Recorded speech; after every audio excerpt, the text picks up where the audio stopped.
Good morning, good afternoon, and good night, Mr. Rayi. My name is Ayu Lestari Manurung, and I'm from class 9 or Rumble 9, and my last name is 644.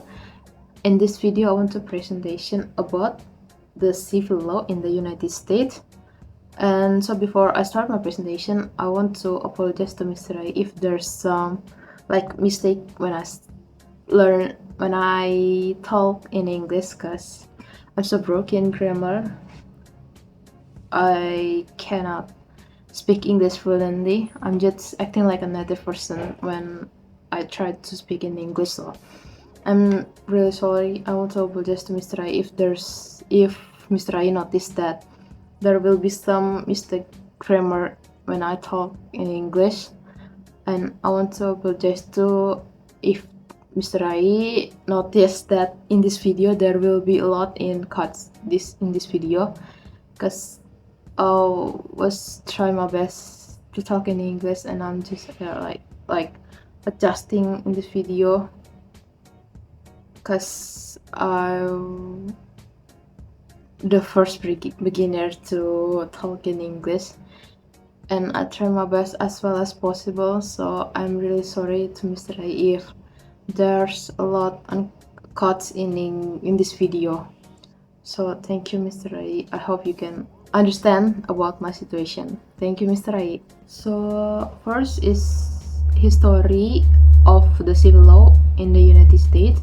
So the United States mainly follow the common law system from England, but part of its history also shaped by the common law tradition.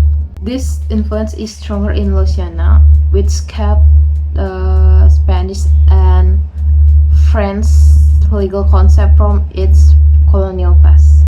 Some southwestern, like California, also inherited civil law ideas from Spain and Mexico.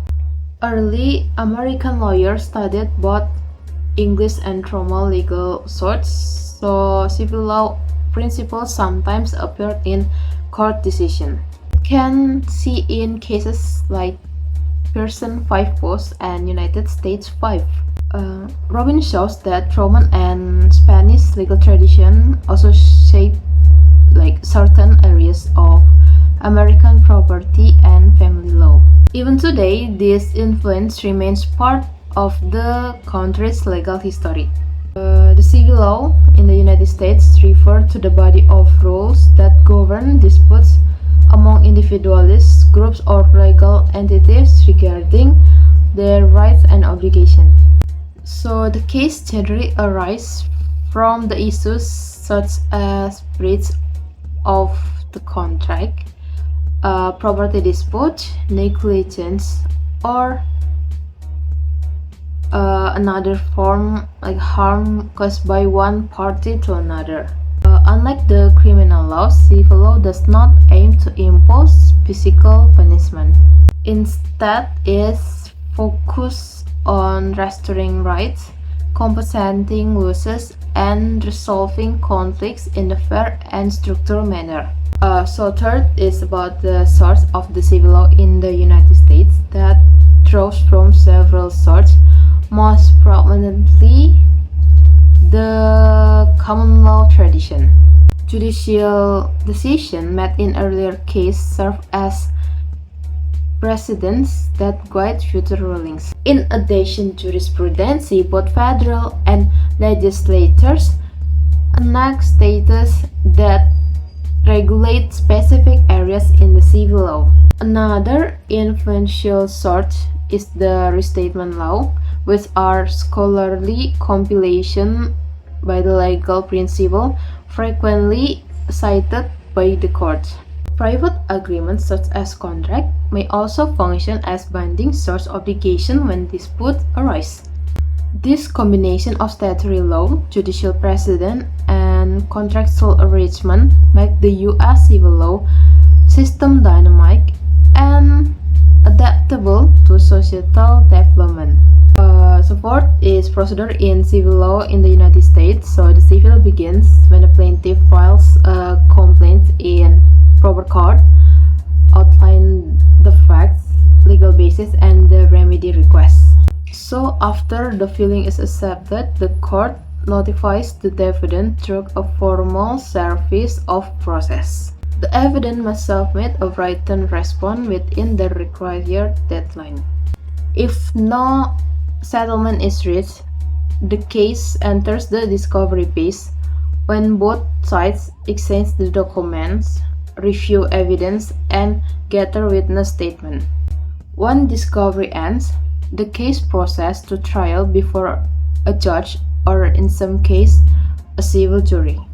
The court then issues a final judgment, which may to like a compensation or other remedies. Any party dissatisfied with the decision may file an appeal to a higher court. The fourth, the part 5 is sanctioned in U.S. civil proceeding. First is compensatory damage with reimburse actual losses suffered by the plaintiff.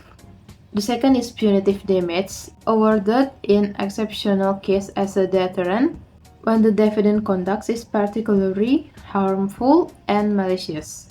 Third is injunction, when the court orders requiring an individual to perform or refrain from performing in certain actions. The last is specific performance, which obligate a party to fulfill the term of a contract when monetary compensation is insufficient to remedy the harm.